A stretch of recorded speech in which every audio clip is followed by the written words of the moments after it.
when it goes into Central cross country history for the boys, it's been, a half century since the state title, which is a while in the 50s, but even to the 90s for a qualification of this sort. I guess, how does this come together? How proud are you of this team, and what's this moment kind of like? Yeah, so this has been, I feel like, building for the last couple of years. I know every year we've gotten just like a hair faster at our district meets. And then looking at enrollment and everything too, I know we were one of the smallest 5A schools for years. And then this year we went to Class 4, which, helped a lot for sure. But we've been improving steadily every year for the last 3 years. And we felt like this year with our district draw that we had a really good shot of qualifying on both sides. And we were able to get it done and overcome a couple of pretty devastating summer injuries as well. I know we have a junior on our team that had a stress fracture in his femur in July. He spent hours and hours cross-training, didn't get to race until mid-season, and he ended up PRing twice and was our second runner at the district meet. And then on the girls' side, we had a girl break her ankle at the district track meet, didn't run a step the entire summer.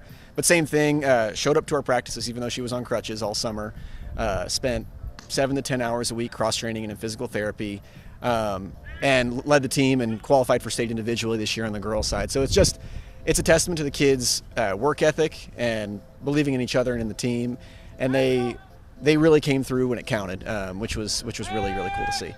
No doubt. And that's kind of, I feel like, what you build for, right? I mean, Yep. That's sort of what you're getting at there in the sense of it's not just this year, but you hope for years to come that this program's at a well more established kind of path to continue to do this, right? Yeah, definitely. I know, like I said, it's been building the last couple of years. I felt like our current junior group, we started my second year, because the first year I coached here, I didn't get hired until like the week before Dead Week. So summer was kind of shot, but going into that second year, I told the team that we were going to be training 6 days a week in the summer.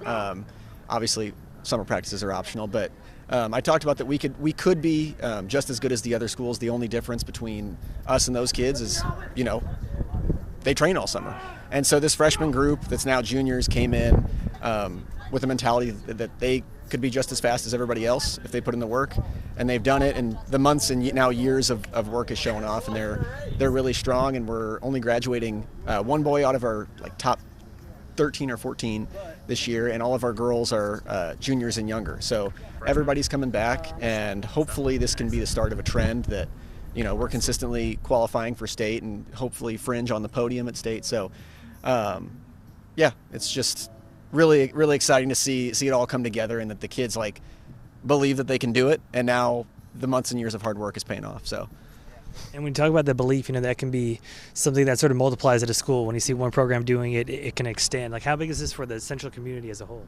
I think it's huge. We've got us that just qualified for state for the first time. I know our swim program has just been crushing it.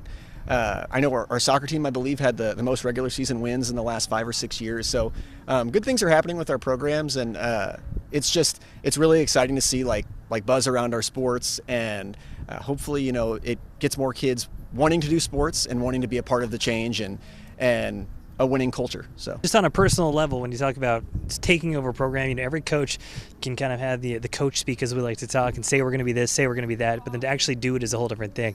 How gratifying is that for you? It's definitely really gratifying, but the main thing is just the kids, seeing them show up, whether it's super hot and humid on a July morning, or I know it was really satisfying. I think back to my son's birthday a couple of years ago, or the day of his birthday party. I remembered it was the middle of January, so track season's 2.5 months away. It's 37 degrees and steadily raining, which is the worst possible weather. And we had a dozen kids show up to run on a Saturday morning at 6:30. And that to me, it's cool to qualify for state and to be fast, but seeing kids that are that committed and want to get better, that just means a lot. And it's so exciting, and it makes me want to show up and run, because I know if it were just me out there, I wouldn't want to go run in that weather. But when you've got 12 people counting on you and a bigger people that are going to be there, it's a lot easier to show up. And that's the same thing with our summer practices. That first summer we consistently probably had 7 or 8 kids show up, and then last summer it was 10 to 12, and then this summer I think we only had 1 or 2 days that we had under 20 kids at practice on a daily basis. So it's cool to see it grow every year, and my hope is that we can consistently get 10 to 15 boys and hopefully more girls out every year, and that they stick with it. And have a large team that has a lot of fun and competes. So when you talk about, so often I talk to teams, and it's like we talk to a football team, and they're like, what's the mentality of this team doing as a group? This sport obviously is a team sport built on individual races, individual performances. So like, what is the personality of this team, and what allows them to be successful with this kind of blend of the group you have? Yeah, I think the personality is just everybody's friends, and like everyone works for each other and relies on each other. I know in the huddle before 4 districts, I talked about it's not necessarily what we do or don't accomplish with both squads, but whether or not you can like look your friends in the eye and tell them that you did your best and there was nothing else that you could have done. That's what it's all about, sacrificing for your friends, for your teammates, and doing it together, because it's way more gratifying and way more fun to succeed in this sport when you've worked with your friends than by yourself. So. And last one for me, just when you talk about this group, this team, is there anything that I'm missing to kind of tell this complete story? Like, what is something that stands out about this team that's maybe made it different from years past? I think like I talked about with Jude Thomas, who had the stress fracture in his femur. He showed up to practice every day despite he couldn't do anything at 6:30 in the morning. Same thing with Rachel Lee, another junior on our team that had the broken ankle. It just speaks a lot about their character that they.